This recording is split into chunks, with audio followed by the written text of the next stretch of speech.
Friends, मैं Khan sir Delhi से। आज मैं बहुत अच्छा टॉपिक लेकर आया हूँ आपके लिए। ये टॉपिक का नाम है difference between ionic bond and covalent. तो मैंने ये टॉपिक आज आपके लिए तैयार कर रहा हूँ। 9th क्लास में एटम एंड मॉलिक्यूल्स का चैप्टर देखा होगा उसमें भी है। क्लास 10th का जो केमिस्ट्री है उसमें आपका जो थर्ड चैप्टर जो है मेटल एंड नॉन मेटल्स, उससे पहले सेकेंड चैप्टर आपका एसिड एंड बेस है। फर्स्ट चैप्टर आपका टाइप्स ऑफ केमिकल रिएक्शन है। हर जगह आपको जो है ये प्रॉब्लम आ रही होगी कि what is difference between ionic bond and covalent bond. बहुत सिंपल वे में मैं आपको आज राज खोल दूंगा, और ये राज इस तरह से खोलूंगा कि आपको अगर आप 9th में है तो 10th में कोई दिक्कत नहीं होगी, अगर 10th में है तो 11th में कोई दिक्कत नहीं होगी, 11th में है तो 12th में कोई दिक्कत नहीं होगी, और 12th अगर पास कर चुके तो किसी भी कंपटीशन में आपको दिक्कत नहीं होगी, क्योंकि मेरे पास हर कंपटीशन के स्टूडेंट होते हैं। एनडीए, सीडीएस, नीट, जी, यूपीएससी, यूपीएससी सब के स्टूडेंट्स होते हैं। तो सभी को ध्यान में रखते हुए मैं बहुत ही बेहतरीन आपको ये राज खोलने आया हूँ। ये राज आपको मैं खोल दूंगा, और जैसे कंपटीशन में इस टाइप का क्वेश्चन होगा आप फौरन बता देंगे कि आयनिक बॉन्ड है या कोवेलेंट बॉन्ड। चलिए, क्या होता है आयनिक बॉन्ड और कोवेलेंट बॉन्ड के अंदर क्या होता है? आयनिक बॉन्ड जो होता है ये कब होगा? ये जब मेटल नॉन मेटल से रिएक्शन करता है। याद रखेंगे, जब मेटल की रिएक्शन नॉन मेटल से होती है तो आयनिक बॉन्ड बनाएगा। एग्जाम्पल बोल दूंगा मैं आपको। और कोवेलेंट का बनता है, कोवेलेंट का जो होता है जब दो नॉन मेटल्स आपस में इलेक्ट्रॉन का शेयर करते हैं तो जो बॉन्ड बनता है और कंपाउंड बनता है उसको आयनिक, उसे कोवेलेंट बॉन्ड या कोवेलेंट कंपाउंड कहते हैं। एग्जांपल देखेंगे। सबसे पहले मैं आपको आयनिक बॉन्ड की बात बताता हूं। आयनिक बॉन्ड है क्या? When electrons are transfer from metal to non metal, then the bond is formed is called ionic bond and the compound is produced is called ionic compound. Example NaCl देखेंगे। सबसे पहले मैं आपको इसका आयनिक बॉन्ड का मैं आपको कुछ डेफिनेशन देता हूँ। देखेंगे इसमें ionic bond electrons are transfer from one atom to another atom. तो one atom to another atom कौन सा होगा? जो पहला एटम है वो मेटल का एटम होगा। वो मेटल का जो एटम होता है इलेक्ट्रॉन को ट्रांसफर करता है और वो नॉन मेटल को चला जाता है। टीचर यही बताते हैं बहुत सारे कोचिंग के अंदर देखा मैंने, क्यों मेटल इलेक्ट्रॉन को क्यों ट्रांसफर करता है। ये राज आपको मैं कम से कम 50,000 बच्चों को पढ़ा चुका हूँ, 50,000 से ज्यादा। किसी ने हमको इसका सेटिस्फैक्टरी आंसर नहीं दिया कि मेटल इलेक्ट्रॉन को लूज करता है। क्यों करता है? क्यों का आंसर नहीं है, वो आज मैं आपको खोल दूंगा। मेटल को इलेक्ट्रॉन लूज क्यों करना पड़ता है वो मैं आज बताऊंगा। आइए देखते हैं। सेकेंड क्या है? अगर due to the electrostatic attraction between the cation और एनायन।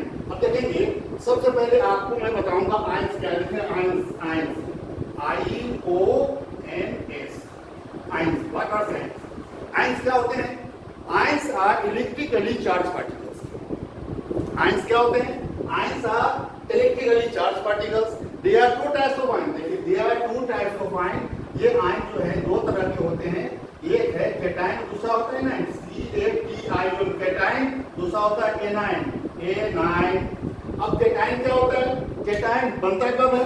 कैटायन जो है इसको हम पॉजिटिव चार्ज करते हैं, प्लस साइन से हम उसको डिनोट करते हैं। एनायन को हम नेगेटिव चार्ज से डिनोट करते हैं। अब ये बनता कब है? अब आइए देखता हूं, मैं आपको बताऊंगा कि आयनिक बॉन्ड का एग्जांपल मैं देने जा रहा हूं। फटाफट देखेंगे, जिस तरह से देखेंगे सब example, good example.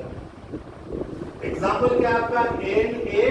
Na plus Cl, NaCl। आपको पता होना चाहिए सारे स्टूडेंट को atomic number, atomic mass, valence electron, valency, और ये सब आपको पता होना चाहिए। अगर आपको सारे एलिमेंट्स का आपको एलिमेंट्स को सबसे पहले तो पता होना चाहिए कि मेटल क्या है और नॉन मेटल क्या है, मेटेलॉइड क्या है और इनर्ट एलिमेंट क्या है। ये चारों एलिमेंट्स को कहाँ पीरियोडिक टेबल के अंदर रखा गया है। अब आप क्या देखेंगे, आपको मैं बताता हूँ कि मेटल को पहले पहचान जाए। मेटल जब आपको पहचान में आ जाए तो उसका तीन चीज आपको याद रखना है। एटॉमिक नंबर, उसका एटॉमिक नंबर और उसकी इलेक्ट्रोवैलेंसी क्या होती है। उसकी इलेक्ट्रोवैलेंसी क्या है? ये जिससे हम क्या कहते हैं इलेक्ट्रॉनिक कॉन्फ़िगरेशन। इलेक्ट्रॉनिक कॉन्फ़िगरेशन जब करेंगे KLMN तो अब आपको पता चलेगा ये मेटल है या नॉन मेटल है। आज मैं आपको बताऊंगा कि इलेक्ट्रो जब उसका जो आप इलेक्ट्रोमैग्नेटिज्म करेंगे, जब उसका इलेक्ट्रॉनिक कॉन्फ़िगरेशन करेंगे, तो with the help of electronic configuration you can find out the whether the element is metal और नॉन मेटल। आइए देखते हैं। तो सोडियम को आपको मैं बता दूं कि सोडियम मेटल है, सोडियम मेटल है, और क्लोरीन जो है नॉन मेटल है। आपको पता है कि सोडियम का जो एटॉमिक नंबर कितना होता है? देखिए सोडियम का एटॉमिक नंबर होता है 11, सोडियम का एटॉमिक नंबर 11 होता है। के शेल में इसके 2 इलेक्ट्रॉन होगा, एल में 8 इलेक्ट्रॉन होंगे, और एम शेल में इसके 1 इलेक्ट्रॉन है। इसकी क्या है? वैलेंसी 1 होगी। क्या है ये? इसके जो ये मोनोवैलेंट कैटायन होंगे, क्या होगा ये? इसको क्या कहेंगे? It has 1 electron in its outermost shell. So sodium is monovalent cation. क्यों होगा मोनोवैलेंट कैटायन? इसको 1 इलेक्ट्रॉन लूज करना पड़ेगा। अब आइए देखते हैं। तो हमको ये पता चल गया कि सोडियम के आउटर मोस्ट शेल में 1 इलेक्ट्रॉन है। क्लियर हो गया? अब आइए हम देखते हैं यहाँ पे क्लोरीन का। क्लोरीन इसके साथ शेयर कर रहा है। द क्लोरीन का जो एटॉमिक नंबर होता है 17। कितना होता है? 17 पता है आपको। तो के में ये शेल को कितना इलेक्ट्रॉन देंगे? 2, एल शेल को देंगे 1, और एम शेल को देंगे 7। अब देखेंगे तो अब क्या है कि एम शेल के पास 7 इलेक्ट्रॉन है। देखेंगे यहाँ पे तो क्या होगा? तो अब ये दोनों के बीच में जो है रिएक्शन होगी। तो इसका मतलब है कि सोडियम के आउटर मोस्ट शेल में 1 इलेक्ट्रॉन है, तो हम इसको इस तरह लिखेंगे सोडियम है 1 इलेक्ट्रॉन लिखेंगे यहाँ। क्लोरीन के पास कितना इलेक्ट्रॉन है? 7 इलेक्ट्रॉन। 7 इलेक्ट्रॉन 2, 4, 6 और 1 7। अब ये इलेक्ट्रॉन द इलेक्ट्रॉन कहां से ये सोडियम इसको देने जा रहा है, क्यों देने जा रहा है वो मैं आज आपको बताऊंगा। और देखेंगे ये ट्रांसफर करेगा, इसको इस टाइप से ट्रांसफर कर देगा, और ये इलेक्ट्रॉन यहाँ आ गया। अब सोडियम अब क्या हो गया? सोडियम ने क्या किया? 1 इलेक्ट्रॉन लूज किया, और क्लोरीन ने 1 इलेक्ट्रॉन गेन किया। और the total number of electron कितना हो गया? इसके पास 8 हो गया। अब ये किसे कहते हैं? Octet law. ऑक्टेट लॉ क्या होता है? जब किसी एलिमेंट के आउटर मोस्ट शेल में 8 इलेक्ट्रॉन हो जाता है तो ये स्टेबल हो जाता है, और जब स्टेबल हो जाएगा तो रिएक्शन बंद हो जाती है। आइए देखते हैं तो क्या हुआ। अब यहाँ क्या बनेगा? ये बनेगा NaCl। ठीक है, NaCl हुआ, और Na के ऊपर में पॉजिटिव चार्ज आएगा और इसके ऊपर में नेगेटिव चार्ज आएगा। क्यों है नेगेटिव? आपने क्या देखा? आज क्या बोलने की बात कर रहा हूँ, आपने यही देखा होगा, हर जगह आपको टीचर ने बताया होगा। सोडियम ने इलेक्ट्रॉन दिया, इसने अपना ऑक्टेट पूरा किया, स्टेबल हो गया। क्यों दिया? ये क्यों का आंसर आज मैं आपको दे रहा हूं। ड्यू टू एनर्जी कंसिडरेशन, एक इलेक्ट्रॉन की जो ताकत है देखिए कितनी है। एक इलेक्ट्रॉन की ताकत है 1.6 कितना, और एक प्रोटॉन की ताकत है इतनी। तो एक इलेक्ट्रॉन की कितनी ताकत? 1.602 × 10⁻⁻19 कूलम। तो सोडियम के पास कितना है? 1, मान लीजिए 1 कूलम है, और क्लोरीन के पास कितना है? 7 कूलम है। 7 कूलम है तो नेचुरली है कि टग ऑफ वार होता है। आपने स्कूल में देखा होगा टग ऑफ वार, किस तरह का टग ऑफ वार। टग वार में क्या देखते हैं? दोनों तरफ जो है बैलेंस होना चाहिए। अगर मान लो कि अगर ए में और बी टीम में, ए टीम और बी टीम के बीच क्या हो रहा है? Tug of war. अब ए में जो है 1 बच्चा है, अब बी में है 7 बच्चा, तो नेचुरली कौन जीतेगा? जो बी टीम में ज्यादा बच्चा है वो जीत जाएगा। तो नतीजा क्या हुआ यहाँ पे देखेंगे? क्लोरीन के पास 7 इलेक्ट्रॉन है इसका आउटरमोस्ट शेल में। इसके लिए क्या कितनी एनर्जी हो जाएगी? 7 कूलम हो जाएगी इसके पास, 7 coulomb. So sodium has to lose electron. Sodium electron देता नहीं है, सोडियम इलेक्ट्रॉन देता नहीं है, उसको देना पड़ता है। यही राज है। क्यों देना पड़ता है? Due to energy consideration. याद रखिएगा, due to energy consideration. Due to energy consideration sodium के आउटर मोस्ट शेल में एनर्जी कम है, क्लोरीन के आउटर मोस्ट शेल में ज्यादा इलेक्ट्रॉन है, तो ज्यादा एनर्जी है। Sodium has to lose electron and chlorine has ability to snatch electron from sodium. और जब वो स्नेच कर लेता है तो ये अपना ऑक्टेट पूरा करता है गेन करके, और ये अपना ऑक्टेट पूरा करता है लॉस करके। तो देखेंगे ये किसका था? ये किसका था? Electronic configuration. इसी किसका है? ये इसी इलेक्ट्रॉनिक कॉन्फ़िगरेशन इसका था। अब क्या हुआ? इसका इलेक्ट्रॉनिक कॉन्फ़िगरेशन क्या होगा? यहाँ 2 और 8 हो जाएगा, 2 देखा आपने। और इसका क्या हो जाएगा? 2 8 8। यहाँ क्या हो जाएगा इसका? तो ये एटम है, ये एंड है। यहाँ क्या हो रहा है देखेंगे? 2 8 और 1। यहाँ क्या है? 2 8 और 7। ये एटम है। क्या है? ये एटम है, एटम। अब क्या मेरा ये एंड बन गया। अब इसका इलेक्ट्रॉनिक कॉन्फ़िगरेशन क्या होगा? 2 8। और क्या इसका इलेक्ट्रॉन, इसका क्या होगा इलेक्ट्रॉनिक कॉन्फ़िगरेशन? 2 8 8। देखा आपने? तो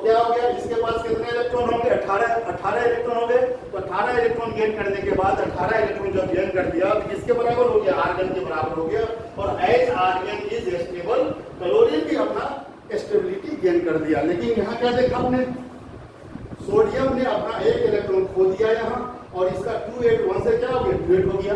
इस तरह से आप क्या देखेंगे कि सोडियम मेटल है, all metals have to lose electron, metals not only lose electron but also decrease its size। जब मेटल इलेक्ट्रॉन को खोता है तो उसका जो है उसका वैलेंस शेल जो है वो भी गायब हो जाता है, जिससे मेटल की साइज छोटी हो जाती है, और नॉन मेटल की जो साइज है remain the same. The non metal gains electron and the size of non metal remain the same. ये था आपका आयनिक बॉन्ड के बारे में जानकारी। इसी तरह से देखेंगे पोटासियम के साथ होगा, पोटासियम क्लोराइड बनाएगा, मैग्नीशियम क्लोराइड बनाएगा। इस टाइप से आप देखेंगे तो याद रखेंगे आयनिक बॉन्ड किसे कहते हैं, when electrons are transferred from metal to non-metal, when electrons are transferred from metal to non-metal, then metal lose electron and non-metal gains electron, and then the bond is formed is called ionic bond, and the compound is called ionic compound। तो ये बनाया मैंने साधारण नमक क्या है ये क्या बना आपका सोडियम क्लोराइड।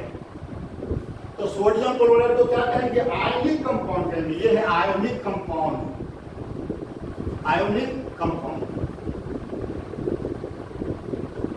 आयनिक कंपाउंड था तो समझ में आ गई बात। अब आप देखेंगे, और आप लोगों से रिक्वेस्ट है कि आप लोग इसको देखते हैं, कहां से देखते हैं मुझे कमेंट सेक्शन में बताएं, और लाइक और शेयर जरूर कर दें, ताकि आपके लिए मैं अच्छा से अच्छा वीडियो देता रहूं, जिससे हमारा इंकरेजमेंट होगी, तो मैं आपको अच्छा से अच्छा वीडियो देता रहूंगा।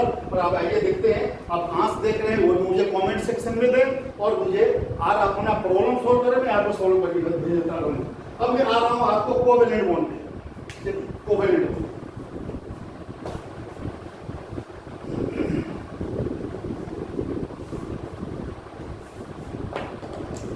when electrons are shared, देखिए कोवेलेंट बॉन्ड जो होगा, ये कोवेलेंट बॉन्ड जो होता है ये दो नॉन मेटल के बीच में होता है, दो नॉन मेटल के बीच में, non metal to non metal.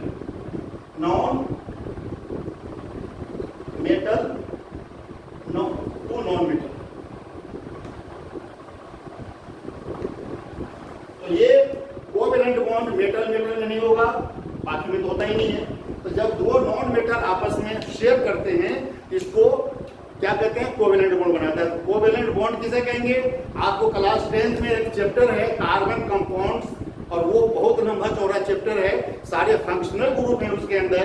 आपको ये आपको जानना चाहिए। सबसे पहले मैं आपको डिफाइन करूंगा व्हाट इज कोवेलेंट बॉन्ड। जैसे मैंने आपको आयनिक बॉन्ड का डेफिनेशन दिया, कोवेलेंट बॉन्ड डेफिनेशन दे रहा हूं।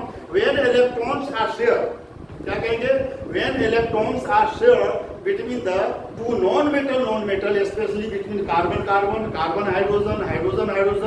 nitrogen, then the bond is formed, is called covalent bond.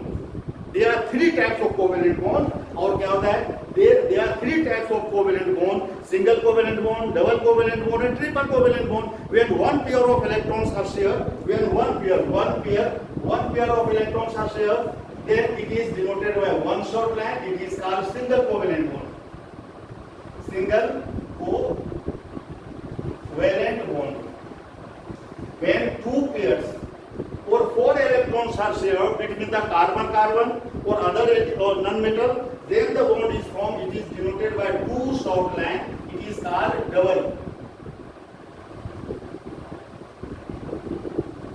double covalent bond. When three pairs of electrons are shared, like this, three pairs 1, 2, 3, 4, 5, 6, it is denoted by three short line. It is called triple covalent bond. और आप देखेंगे example में आपका दे रहा हूं, तो क्या कहेंगे, when electrons are shared between the two non-metal, then the bond is formed, is called covalent bond, and the compound is called covalent compound. आपको खुद एग्जांपल में दे रहा हूं, देखेंगे एग्जांपल देखिए। इसका सिंगल कोवेलेंट बॉन्ड में क्या है, देखेंगे सिंगल कोवेलेंट बॉन्ड में देखेंगे क्या है, आपको मैं बना रहा हूं सिंगल कोवेलेंट बॉन्ड में। जैसे है देखिए मीथेन CH4 के अंदर क्या देखेंगे, कार्बन हाइड्रोजन है।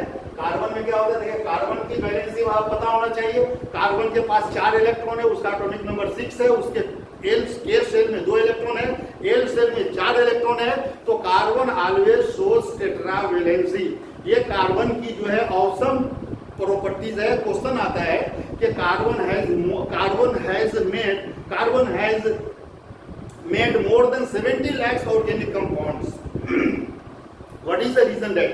तो carbon has two awesome properties, tetravalency and catenation. The linking property of carbon atom is called catenation, and the tetravalency, it is the awesome property of the carbon के पास कितने electron है? 4. देखिए 2 3 4. Hydrogen के पास कितने electron है? 4 hydrogen है. तो hydrogen के पास देखिए ये हाइड्रोजन होंगे, ये हाइड्रोजन है, हाइड्रोजन हाइड्रोजन हाइड्रोजन हाइड्रोजन का एटॉमिक नंबर क्या है? 1 है. देखिए ये 1 2 3 4. देखा आपने? तो क्या करेगा ये? इस तरह से क्या करेगा? Carbon will make it's octet. Carbon का क्या होगा? ऑक्टेट पूरा करेगा.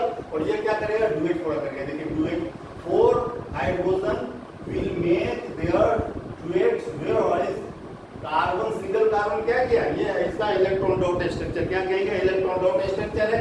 इसको दिखाएंगे कैसे? इसका ये स्ट्रक्चर फॉर्मूला होगा.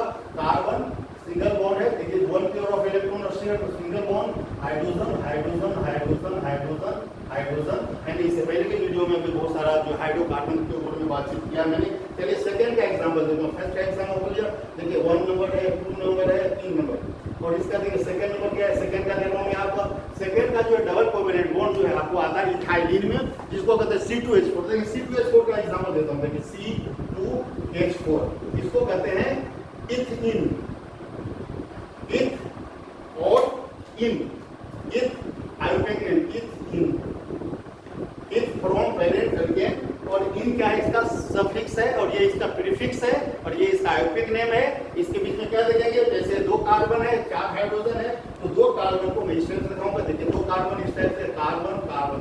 ये मेरे क्या है? 4 electrons are share. It is called double covalent bond. तो carbon hydrogen single covalent bond है. या 4 इलेक्ट्रॉन्स आर शेयर. 1 2 3 4. देखेंगे आप 4 electrons have been shared here. Carbon के ऊपर देखेंगे हाइड्रोजन हाइड्रोजन हाइड्रोजन हाइड्रोजन. देखेंगे ये हाइड्रोजन है, ये हाइड्रोजन है. Hydrogen hydrogen hydrogen. Hydrogen has 1. Hydrogen के पास कितना इलेक्ट्रॉन है? 1. तो हाइड्रोजन का ये 1 इलेक्ट्रॉन. इस हाइड्रोजन का इस इलेक्ट्रॉन ब्लैक कलर से दिखाया मैंने. देखिए ये अब क्या देखेंगे? तो ये जो है इसका ये 2 पेयर है. इसका ये इलेक्ट्रॉन डॉट स्ट्रक्चर है. और इसको आप किस तरह से देखेंगे? इसका जो स्ट्रक्चर होगा कार्बन. कार्बन में कितने pair? The 4 electrons are shared between the 2 carbon. तो इसको हम कैसे दिखाएंगे? इस तरह से जोड़ देंगे. 1 2 डबल कोवेलेंट बॉन्ड. और देखिए और इस टाइप से ये hydrogen hydrogen hydrogen hydrogen single covalent bond single covalent bond single covalent bond single covalent bond. तो ये क्या है आपका? डबल कोवेलेंट बॉन्ड दिखा रहा है. ये डबल कोवेलेंट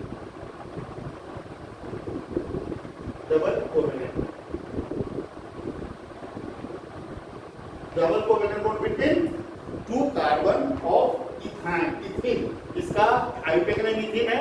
इसका कॉमन नेम क्या है? इथाइलिन. क्वेश्चन आता है कि what is the right the common name of the following. ये दे दिया मैंने आपको. देखेंगे मुझे उम्मीद है कि आपको समझ में आ गया होगा. अब आइए तीसरा का एग्जांपल देता हूं. ट्रिपल कोवेलेंट बॉन्ड में आएंगे. ट्रिपल कोवेलेंट बॉन्ड का मैं आपको दे रहा हूं एसिटाइलिन. एसिटाइलिन ट्रिपल कोवेलेंट का एग्जांपल देखेंगे C2H2. इसे क्या कहते हैं? 2 कार्बन 4 हाइड्रोजन है. 2 हाइड्रोजन है. इसे कहते हैं एसिटाइलिन. इसका कॉमन नेम है या इसको कहेंगे इथाइन. एथाइन. एथ ये इसका पेरेंट से लिया मैंने. Prefix from parent y and ethyne. Ethyne देखेंगे. और इस टाइप से जो है इसका जो देखेंगे इसका स्ट्रक्चर कैसा बनाएंगे हम? स्ट्रक्चर देखिए इसका स्ट्रक्चर हो जाएगा इस टाइप से. देखिए 2 कार्बन के बीच में कितने इलेक्ट्रॉन है? 3 पेयर. 1 2 3 4 5 6. देखा आपने 6 electrons are shared between the 2 carbon. तो और यहाँ क्या होगा? ये हाइड्रोजन है. हाइड्रोजन हाइड्रोजन यहाँ पे आ जाएंगे. और देखेंगे एक 1 कार्बन हाइड्रोजन का. हाइड्रोजन है 4 इलेक्ट्रॉन. और देखेंगे ये जो ब्लू कलर है इस हाइड्रोजन का, ये ब्लू कलर इस हाइड्रोजन का है. इस टाइप से देखेंगे. तो इसका ये इलेक्ट्रॉन डॉट स्ट्रक्चर है. इसका इलेक्ट्रॉन डॉट स्ट्रक्चर मैंने बनाया. इसका इलेक्ट्रॉन इसका स्ट्रक्चरल फॉर्मूला क्या होगा? स्ट्रक्चर फॉर्मूला को देख लीजिए. 1 2 3 सिंगल सिंगल. देखेंगे